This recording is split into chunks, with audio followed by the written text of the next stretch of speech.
what's up, y'all? Check out the birds. Hey, trying to do something different this year, man. I've been slacking, completely slacking.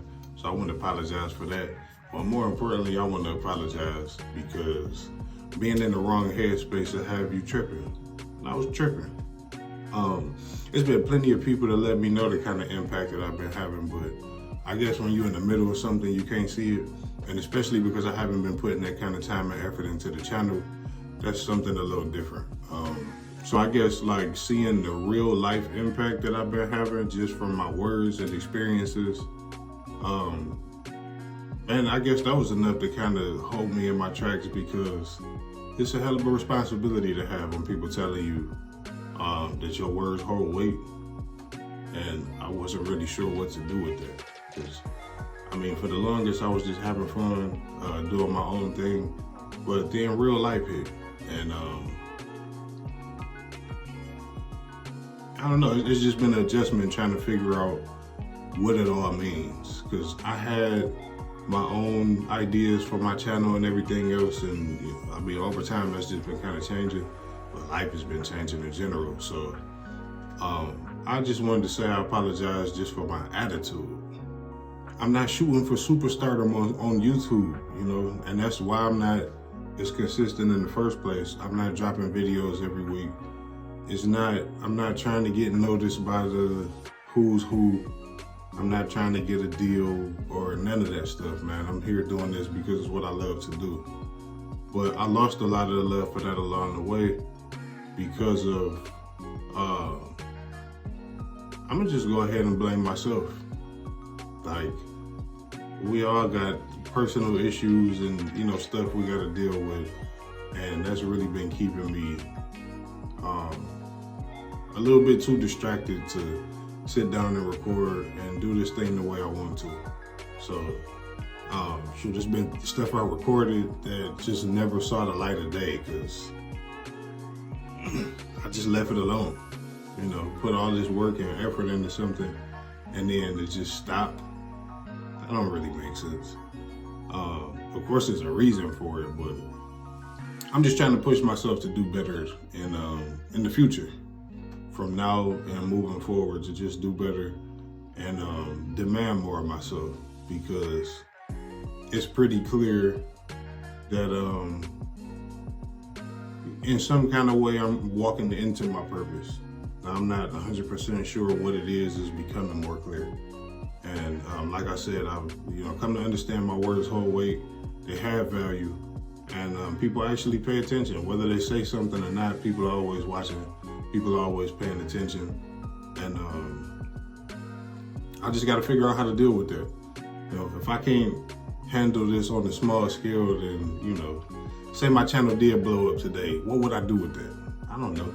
That's the kind of stuff that kept me from like really going hard, because it's like, man, I thought about that, man. If my channel blew up today, I probably just delete it. Like, man, what are y'all doing here? That's kind of how I feel about it. Like, man, where did y'all find me? Like, what is it about what I'm doing here that's even drawing people in? That's a scary thought to me. Like, no, it's actually people paying attention now. Like, you got the eyes of some people, so now what?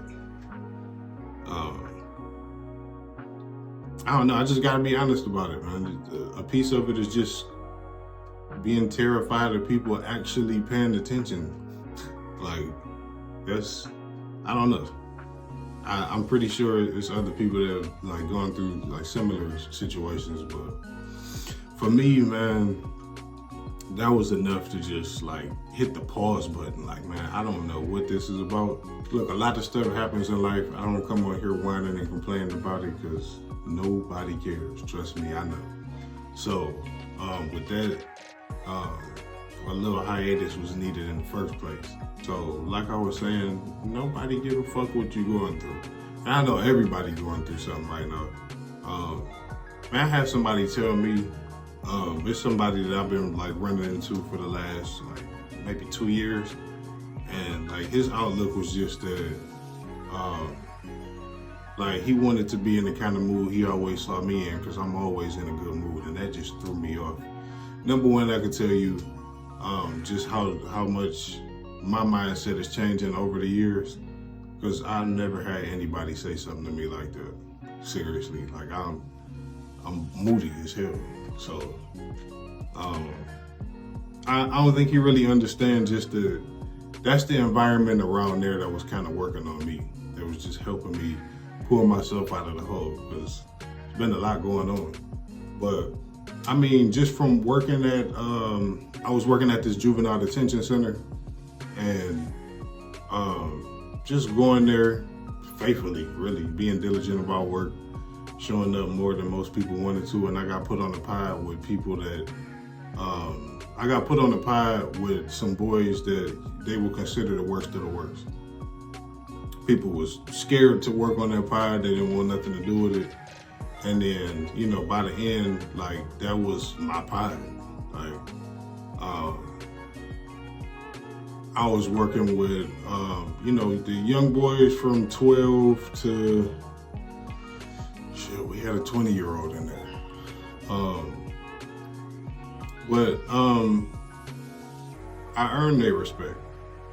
And I think it's mainly because I gave them respect. I didn't treat them like the director was talking about how they were criminal masterminds and all this other crap. I'm like, man, these are just kids, man. They remind me of people I grew up with.